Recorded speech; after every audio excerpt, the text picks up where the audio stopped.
বাংলাদেশি নাগরিকের যদি প্রমাণ থাকে আমরা আমাদের নাগরিককে সানন্দে আমাদের দেশে নিয়ে যাব।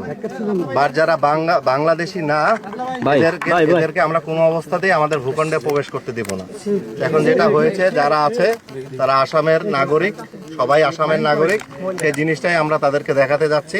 আমাদের হায়ার হেডকোয়ার্টারের কথা হয়েছে, তারাও স্বীকার করেছে যদি আসামের নাগরিক হয় এবং ভারতীয় ভূখণ্ডের লোকজন হয় তাহলে তারা তাদেরকে ফেরত নেবে। এবং আমরাও বলেছি যদি প্রমাণ দিতে পারেন যে তারা এখানে বাংলাদেশি নাগরিক, আমরা বাংলাদেশি নাগরিককে স্বাচ্ছন্দ্যে আমাদের এসে সসম্মানে আমাদের ভূখণ্ডে ফেরত নিয়ে নেব। বাট বাংলাদেশি না এমন কোনো নাগরিক কোনোভাবেই আমাদের ভূখণ্ডে ঢুকবে না। এবং এই যে রাত্রেবেলা যে তারা অবৈধভাবে পুশিং করেছে সেটা ব্যাপারে আমরা বলেছি যে এটা কোনো ধরনের সিস্টেমের ভিতরে বা আইনের ভিতরে পড়ে না।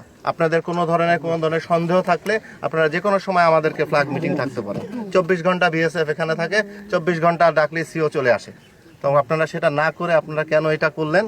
এটা যদি ভুলবশত হয়ে থাকে তাহলে ভালো, আর যদি ইচ্ছাবশত হয়ে থাকে তাহলে অবিলম্বে এটাকে শোধরানো দরকার হয়। এই মেসেজটা আমরা করে দিয়েছি। আর এখানে বলেছি যে বিজিবির সাথে সাথে আমাদের স্থানীয় প্রশাসন আছে, জনগণ আছে। তো এরকম যদি অ্যাটেম্প নেওয়া হয় এইভাবেই প্রত্যেকবারই আটকা পড়ে যাবে এবং একটা এম্বারাসিং সিচুয়েশন হবে।